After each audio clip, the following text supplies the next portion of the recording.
32वां प्रश्न है, देखिए 10a प्लस बी बराबर 1 और 10a माइनस बी बराबर 1/√3 ये दिया है, जहां पर a प्लस बी का मान 0 से बड़ा है, यहाँ कॉमा होगा, a प्लस बी का मान 0 से बड़ा है और 90 से छोटा है या 90 के बराबर है, और दिया है कि तो a और b के मान ज्ञात कीजिए।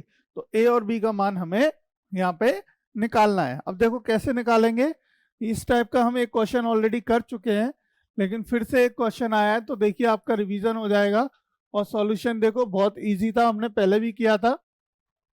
ठीक है, तो देखो 10a plus B is equal to 1 और दूसरी तरफ दिया है 10a minus B is equal to 1/√3। ठीक है, अब देखो 10a प्लस बी बराबर, अब 1 किसका मान होता है 10 के टेबल में, बताओ 10 30 का होता है, 10 45 का होता है, कितने का होता है 10 45 का होता है। अब देखो a प्लस बी बराबर कितना आ गया 45, लिख सकते हैं 10 से 10 कैंसिल हो जाएगा तो, और a माइनस बी यहाँ पे अभी वही लिखेंगे हम 10a minus B is equal to, अब ये किसका मान होता है 10 की टेबल में 10 30 का मान होता है ना बेटा, 10 30 का मान होता है। अब देखो ये क्या हो जाएगा a minus B is equal to 30। Okay, अब देखो इसको मान लेते हैं समीकरण नंबर 1, इसको मान लेते हैं समीकरण नंबर 2। यहां तक कोई दिक्कत हो तो मुझे बताओ बच्चा। देखो यहाँ पे अभी हमने दो समीकरण बना लिए, अब दो समीकरण जब दे रखे होते हैं तो दोनों समीकरण में से दोनों वेरिएबल, यानी कि आपके दोनों जो वेरिएबल है x और y या a प्लस बी जो भी दिए हैं उनके मान आप निकाल सकते हो, ये आप सीख चुके हो है ना, पहले से आप ये जानते हो। अब देखो कैसे करेंगे इसको, समीकरण 1 को या समीकरण 2 को 1 के साथ जोड़ने पर, समीकरण 1 के साथ जोड़ने पर क्या होता है देखते हैं। देखो 1 plus B is equal to 45, a minus B is equal to 30, दोनों को जोड़ेंगे तो आपका बेटा देखो b से b कट जाएगा, 2a बराबर आ जाएगा कितना, देखो 30 और 45 कितना हो गया, ये हो गया 5, ये हो गया 7, 75, और a बराबर कितना हो गया 75/2।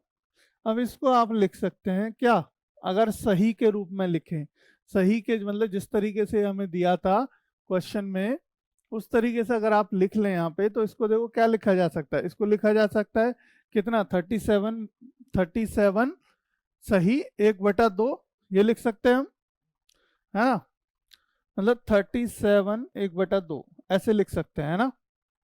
तो a की वैल्यू कितनी आ गई, a इज इक्वल टू 37 सही 1/2, ये आ गई a की वैल्यू। अब देखो a का मान समीकरण 2 में रखने पर, देखो किसी में भी रख सकते हो कोई दिक्कत नहीं है, दोनों से आपका सॉल्यूशन आ जाएगा 2 में रखने पर। अब 2 में क्या है, समीकरण 2 a माइनस बी बराबर 30, a का मान कितना आया 37 सही 1/2 माइनस बी बराबर 30। ठीक है, अब माइनस बी बराबर 30 माइनस 37 सही 1/2, 37 सही 1/2, अब 30 में 37 से कितना बचेगा, माइनस का b बराबर माइनस का 7.5 बचेगा, है ना, और माइनस से माइनस कैंसिल हो जाएगा, तो b की वैल्यू कितनी आ गई बेटा 7 सही 1/2 आ गई। बताओ जरा मुझे, कोई दिक्कत यहाँ पे, तो a का मान आ गया 37 सही 1/2 और b का मान आ गया 7 सही 1/2।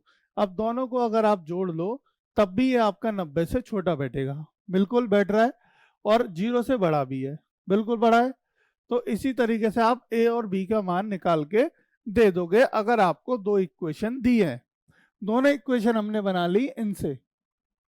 ये जब भी इस प्रकार का क्वेश्चन आएगा एग्जाम में तो उसमें जो आगे वैल्यू दी होगी ना वो आपका इसी 10 की वैल्यू होगी। किसकी? इस 10 की वैल्यू दे रखी होगी। तो यहाँ पे भी देखो ये वैल्यू दी है, ये भी 10 की वैल्यू थी, ये भी 10 की वैल्यू थी। तो उस तरीके से आप क्या करेंगे, दो समीकरण बनाएंगे और समीकरण से दोनों सॉल्व करके दोनों की वैल्यू दे देंगे। ठीक है बेटा, तो यही आपका आंसर है। बताओ कोई दिक्कत हो आपको तो।